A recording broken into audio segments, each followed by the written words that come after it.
थोड़ी थोड़ी पिया करो, कोई सा थोड़ी थोड़ी पिया करो, थोड़ी थोड़ी पिया करो।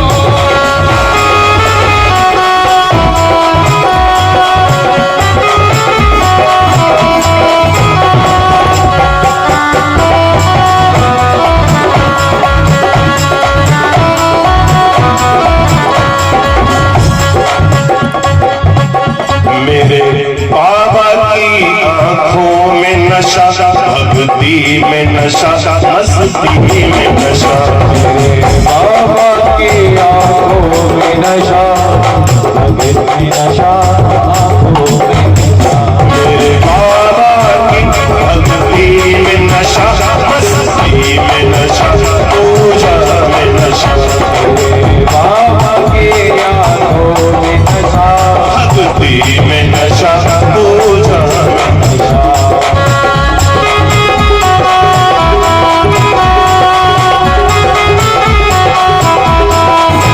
ऐसे बढ़ के उसका शबाब के थोड़ी थोड़ी पिया करो, थोड़ी थोड़ी पिया करो। और अगर पी ही ली है तो मंदिर के अंदर मत प्रवेश करना, मंदिर से बाहर रहना। मंदिर में जो शराब पीकर प्रवेश करते हैं उनको भुआड़ा बाबा कभी क्षमा नहीं करते। प्रेम से बोलिए भुवनेश्वर महादेव की। ये इसलिए कहना पड़ा कि वह मंदिर में से मेरे पास पर्ची आई है कि मंदिर में लोग पी कर, नहीं तो आपके मन में प्रश्न उठ सकता है कि कथा के बीच में ये पीना कैसा है। तो ये मंदिर में से सूची पर्ची आई है कि लोग मान नहीं रहे, पीकर भी आए हैं, गिरते पड़ते भी अंदर घुसना चाहते हैं। तो निवेदन है कार्यकर्ताओं से भी कि उनको प्रेम से समझाएं कि भैया बाहर से हाथ जोड़ लो। एक बात समझना, इस तीर्थ क्षेत्र की पवित्रता अगर आप रखोगे तो ये अभी तो यहाँ कुछ भी नहीं, इससे 10 गुना लोग और इस स्थान पर आएंगे और इस स्थान की महिमा बढ़ती जाएगी। ये धाम बन जाएगा, धाम। लोग इस धाम की यात्रा के लिए दूर दूर से मन्नत करेंगे और पैदल चल चल करके यहाँ पर अपनी मनोकामनाएं बाबा से कहने के लिए आएंगे। और अगर आपने इस स्थान को बिगाड़ दिया, इसको गंदा कर दिया, तो फिर इसका महत्व कम हो जाएगा। इसलिए अगर आप चाहते हो कि इसका महत्व बना रहे तो इस स्थान को आप गंदा मत करना। प्रेम से बोलो भुआड़ा बाबा की। बड़ा सुंदर अवसर है, बड़ी सुंदर कथा है और प्रसंग चल रहा है राम जी के वनवास का। और आपको पता है ये जो पीछे आप लोग बातचीत कर रहे हो ये बिल्कुल ठीक नहीं। या तो आप बैठो या निकल जाओ, लेकिन बोलो मत। जो कथा के बीच में बोलता है ना, उसको अगले जन्म में मेंढक बनना पड़ता है। डेंडका को कहीं बोलते हैं आप? डेंडकी को, डेंडकी बोल हमारे यहाँ डेंडकी। तो कथा में जो बीच में बोलते हैं ना चबर चबर, उसको मेंढकी बनना पड़ता है। अब बेचारे पहले से 12 बजे से बैठे सुन रहे, तुम अभी आए, बीच में घुसे, 4 मिनट टीके, फिर नहीं समझ में आया तो उठ के चल दिए।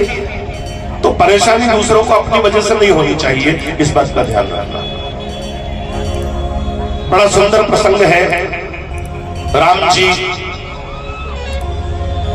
अयोध्या के राजा बनने वाले थे, लेकिन कैकेयी ने 2 वचन मांग लिए और राम जी को वनवास में जाना पड़ा। राम ने कहा, मां आप चिंता मत करो, पिताजी ने आपको वचन दिए हैं ना, मैं पूरे करूंगा। राम जी ने मां कौशल्या से कहा, मां इस चुनरी की अब जरूरत नहीं है, इस पीतांबर की अब आवश्यकता नहीं है, ये तुम भरत को पहनाना, मैं तो अब वन में जाऊंगा सुबह। लक्ष्मण जी ने सुना। लक्ष्मण जी कहने लगे, दादा मैं भी आपके साथ वन में चलूंगा। इतने में सीता जी आ गई। सीता जी ने कहा, स्वामी मैं भी आपके साथ वन में चलूंगी। राम जी ने बोला, पगली वो वन है, वन, वहां पर न तो खाने को समय पर मिलता है न पीने को समय पर मिलता है, तो क्या करेगी वहां चलकर? सीता जी ने कहा, प्रभु मैं हमेशा आपके चरणों को देखते हुए आपके पीछे पीछे चलूंगी, जो आपको मिलेगा वो मैं ले लूंगी, मैं आपसे कोई शिकायत नहीं करूंगी। राम जी ने कहा ठीक है चलो। सुबह होते होते अयोध्या के सब लोग तो तैयारी कर रहे थे राज्याभिषेक की, और ये क्या, अयोध्या के राजभवन का दरवाजा खुला तो राम, लक्ष्मण और सीता जी साधु के कपड़ों में निकल रहे हैं अयोध्या के राजभवन से। लोगों ने कहा, महाराज ये क्या है, हम तो राज्याभिषेक की तैयारियां कर रहे थे और आपने तो इनको वनवास दे दिया। राम जी संघर्ष करो, हम तुम्हारे साथ हैं, हम तुमको राजा बनाएंगे। राम जी ने कहा, देखो ये हमारे राज परिवार का निजी मामला है, अगर आपको ऐसा लगता है आइए, अगर आपको ऐसा लगता है कि आपको हमारे साथ चलना चाहिए तो चलो, आप लोग भी सब चलो। चल पड़े, गांव के लोग भी साथ चल पड़े। चलत राम लगी अवध अनाथ। जब राम जी अयोध्या से निकले तो ऐसा लगा कि अयोध्या अनाथ हो गई। चलत राम लगी अवध अनाथ, विकल लोग सब लागे साथ। सारे लोग साथ हो गए। ये विधाता के लेख भी बड़े विचित्र हैं, पता ही नहीं चलता और क्या से क्या हो जाता है, मिलना क्या है और क्या मिल जाता है। विधना तेरे लेख किसी की समझ न आते, समझ न आते। विधना तेरे लेख किसी को समझ न आते। जन जन के प्रिय राम लखन सिय, जन जन के प्रिय राम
करके सोए हैं रात्रि में। सारे लोग सोए और राम जी ने सीता जी से कहा आधी रात को चलो उठो अभी चलते हैं। मध्य रात्रि में लक्ष्मण जी सीता जी राम जी के साथ चल पड़े। चप्पलें पांव में पहनी थी तो पत्तों के बजने की आवाज आ रही थी। शायद लोग उठ जाएंगे, बेवजह अपने साथ चलकर परेशान होंगे। सीता ऐसा करो चप्पलें उतार दो। चरण बाजू का राम ने भी सीता ने भी सबने उतार दी और नंगे पैर चलने लगे। रास्ते तो अच्छे थे नहीं। अचानक सीता जी को कांटा चुभा पांव में और जैसे ही कांटा चुभा उनके मुंह से कराहट निकली। राम जी को सीता जी की वो आवाज सुनाई दी। राम जी तुरंत नीचे झुक करके सीता जी के पांव का वो कांटा निकालने की कोशिश करते हैं, लेकिन वो कांटा टूट जाता है। राम जी ने अपने घुटने पर सीता जी का पांव रखा, अपने दांतों से प्रभु वो कांटा निकालने का प्रयत्न करते हैं।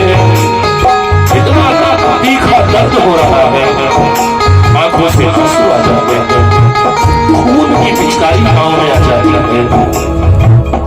राम जी पूछते हैं सीता दर्द तो नहीं हो रहा? सीता जी मुस्कुराते हुए कहती नहीं नहीं प्रभु कोई दर्द नहीं हो रहा।